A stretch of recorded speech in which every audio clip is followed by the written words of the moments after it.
Good morning. It's good to see everyone out. If you're visiting, we are glad that you are here and that you took time to join us.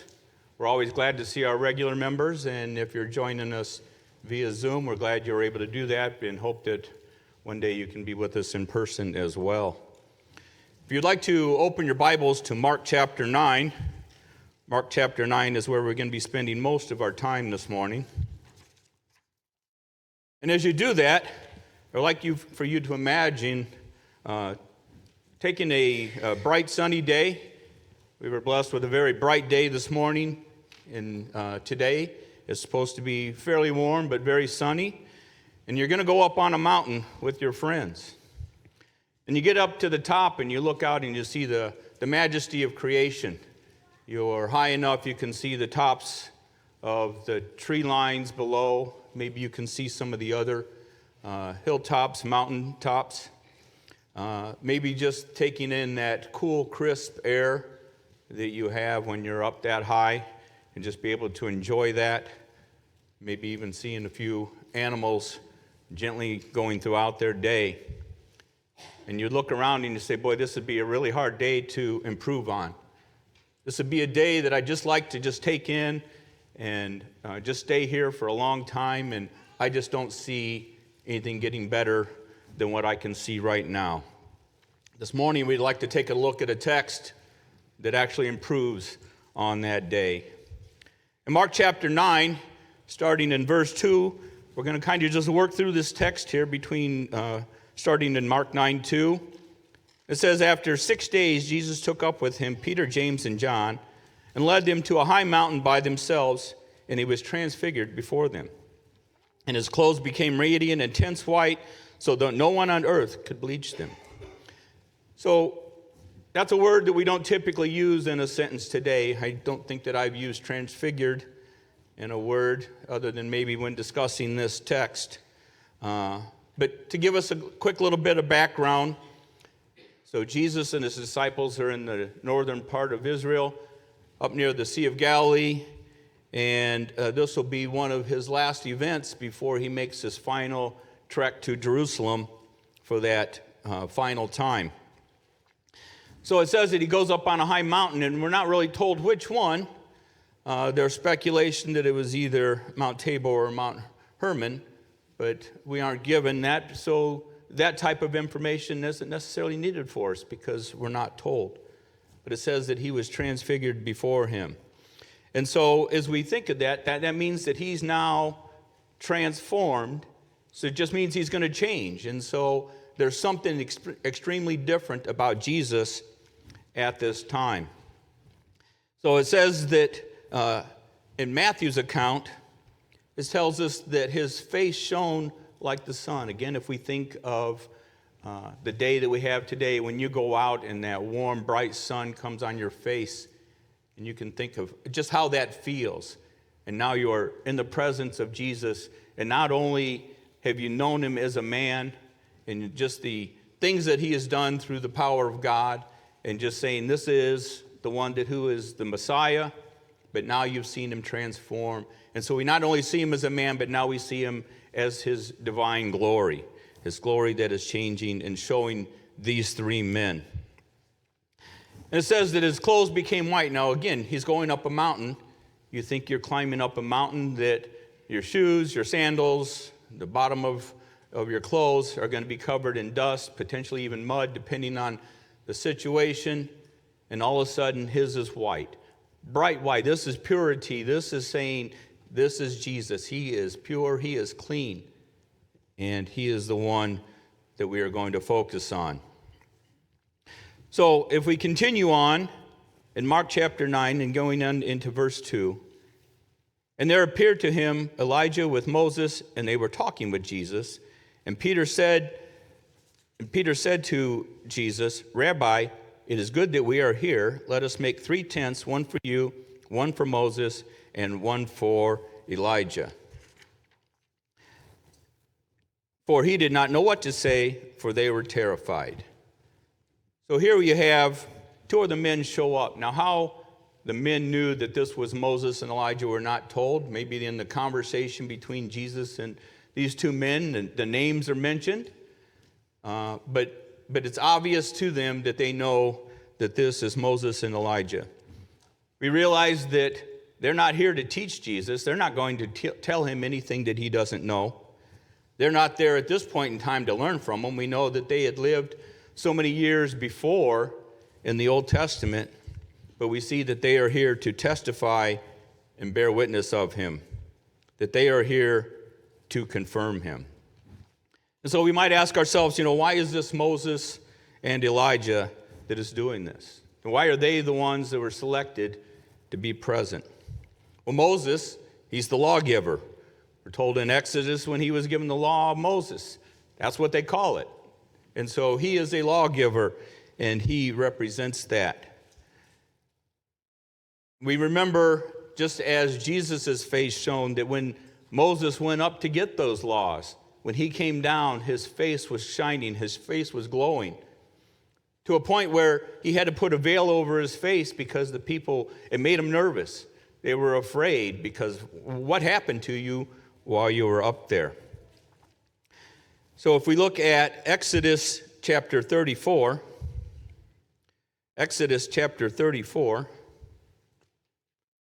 starting in verse 29, and it says, when Moses came down from Mount Sinai with the 2 tablets of the testimony in his hand, he came down from the mountain. Moses did not know that the skin of his face shone because he had been talking with God.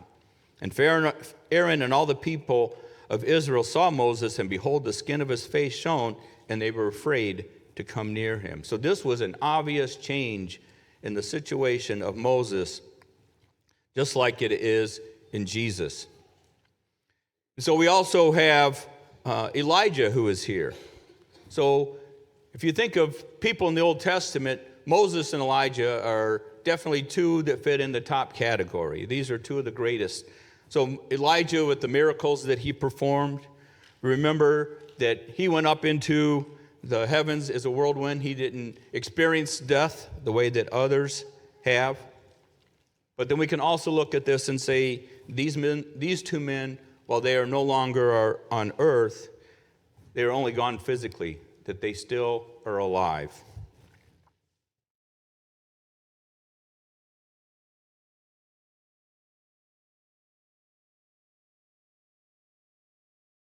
So just as that pause right there probably made people going, what's going on? Right, Steve? So here we have Peter going, something needs to be said. I don't know what to say, but somebody needs to be talking here. And Peter, back in Mark chapter 9, he says, Rabbi, it is good that we are here.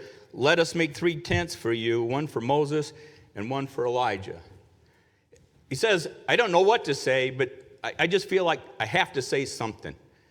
And so he's going to make tents. So that day that we talked about earlier, where you're up on the mountain and you experience this, now that you've seen Jesus and all of his glory come about, and now you have Moses and Elijah there, it's like, this is a place that we don't want to leave.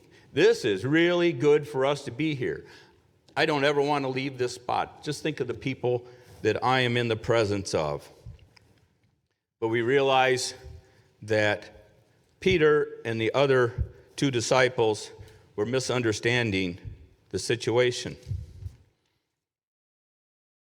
So you can imagine if Moses and Elijah were there, boy, there would be hundreds of questions if you had a time to talk to them.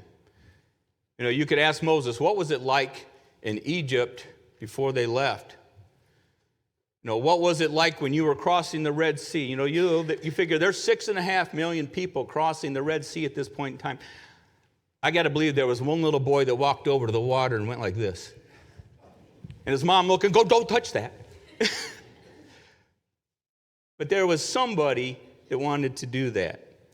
The questions of, how did you lead that many people? How did you, what were the things that you did? What could you teach the next generation in leading as you led those people for 40 years in the wilderness?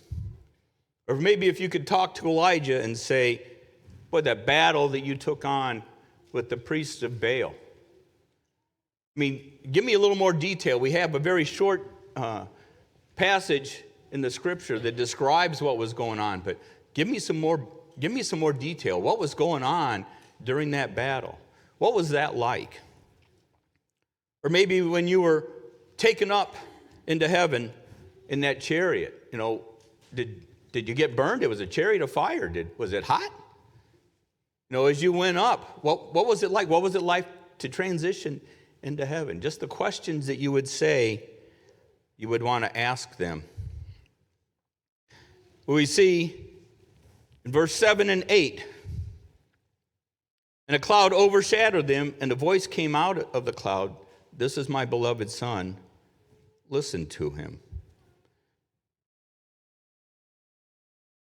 And they were coming down, and suddenly looking around, they no longer saw anyone but Jesus only.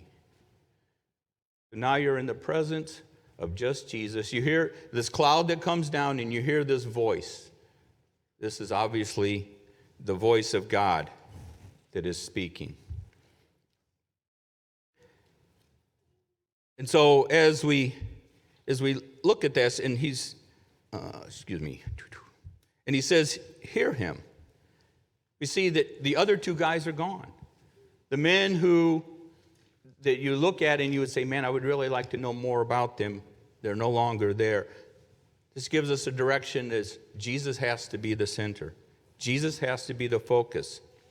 He is the one that we need to listen to.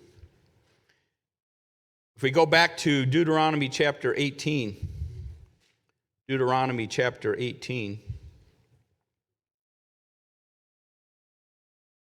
and starting in verse 15, Deuteronomy 18:15, "For the Lord your God will raise up for you a prophet like me from among you, from your brothers. It is him you shall listen. Just as you desired for the Lord your God at Horeb on the day of the assembly, when you said, 'Let me not hear again the voice of the Lord my God, or see this great fire any more, lest I die.' And the Lord said to me, 'They are right in what they have spoken. I will raise up for them a prophet like you from among their brothers, and I will put my words in his mouth, and he shall speak to them all that I command him.'" We remember that Moses was the lawgiver. God gave him those 10 tablets, or those 10 laws on those 2 tablets. But he said, there's going to be another one. That's the guy that you're going to have to listen to. That is the guy that whatever he says is going to judge you. That's the guy that if you don't follow what he says, it's not good. So he is the one that you should listen to. So now we see even more. These 3 men are seeing the glory of Jesus. So we look at this, and so the men climb the mountain. They see Jesus transformed. They see Moses and Elijah. They hear the voice of God. It's done. Okay, let's go back down. You think it's over. Place that I would not want to leave, but it's over. And he's telling them, we're going back down. So if we look at verse 9 and 10, "And as they were coming down the mountain, he charged them to tell no one what they had seen until the Son of Man had risen from the dead. So they kept quiet. They kept this matter to themselves, questioning this rising from the dead might mean." So if you're coming down this mountain, to me, there's a whole lot of things going through my mind. One of them, man, I got to be quiet. And how long am I going to have to be quiet for? What am I going to tell the other 9 disciples when we get down there? Hey, what did you see? What happened? He didn't take us, but tell us what happened. I can't tell you about this really amazing and glorious thing that I saw. I can't tell you about these other 2 guys that we met. I mean, there's things that you would just say, man, I would just be bursting at the seams. I'd want to tell everybody. But they kept this matter quiet to them. But then the question becomes, now, you mentioned this at the end, in our reading this morning, at the end of Mark chapter 8, Jesus plainly explains to them that he's going to die and he's going to be raised again. And so they're questioning this once again. what is this he's going to die thing? Why is this going to happen? How does this happen? When is it going to happen? So, from the time of this transfiguration to where they go into Jerusalem, it's estimated it's somewhere between 30 and 40 days of travel. So you're going from northern Israel down to Jerusalem. You have this company that's traveling. So estimated, and we're not given specific times, but they're estimating somewhere around 30 or 40 days. And can you imagine trying to say, I got to keep this quiet for this long? I don't know how much longer it's going to go, but I know I got to keep this quiet. And again, what is this thing that's happening about you keep saying you're going to die? Why is that? And then you're going to get raised up one more time. And for how long will that be? Not understanding that it's one time and he'll be raised forever. But they have to keep quiet for this amount of time. So then they ask him, as they're coming down, he says, Elijah does come first, starting in verse 11. And they ask him, why do the scribes say that first Elijah must come? And he says to them, Elijah does come first to restore all things, and how it is written of the Son of Man that he should suffer many things and be treated with contempt. But I tell you that Elijah has come, and they did to him whatever he pleased, it is written of him. So again, they're standing there, and they just witnessed Elijah. Well, why did he leave? He's here. Why doesn't he just stay with us? Why didn't he just come down with us and he can be with us? But he's describing that that's not the one that he was mentioning. If we go to Malachi chapter 4, beginning in verse 4. Remember the law of my servant Moses, the statutes and rules that I commanded him at Horeb and all Israel. Behold, I will send you Elijah the prophet before the great and awesome day of the Lord.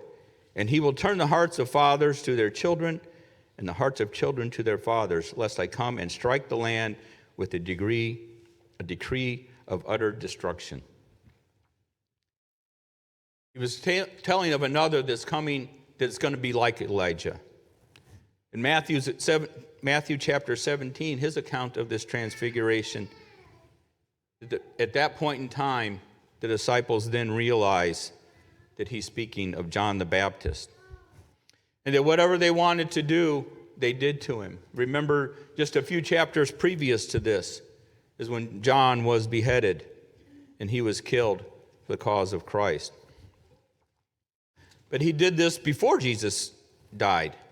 Shouldn't he have done this after he was dead? Shouldn't he have come afterwards?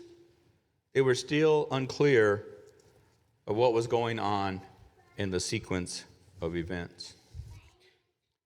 So this morning, I'd like for us to have three takeaways. So this is a powerful moment in Jesus' teaching here on earth. We see that his divine glory is revealed, that his face shone like the sun, his clothes were bright white, his true identity is revealed as the Son of God.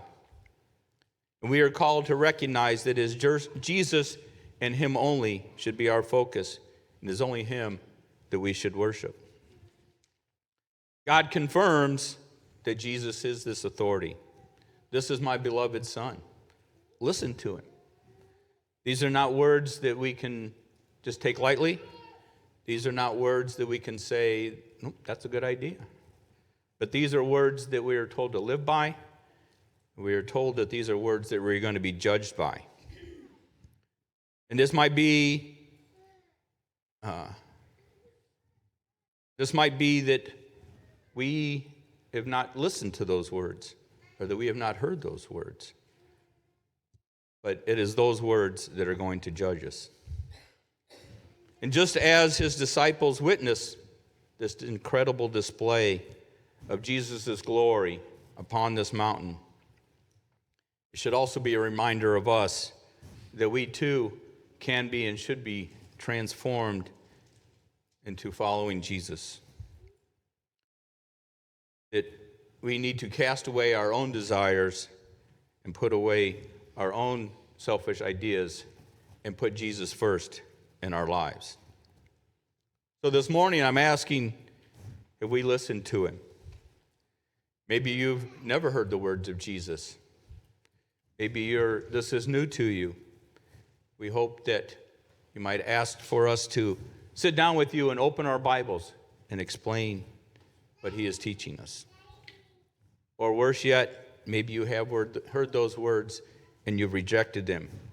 You've turned away from them, and you decided that those are not the words that I want to follow. But these are words that we're going to be held accountable to.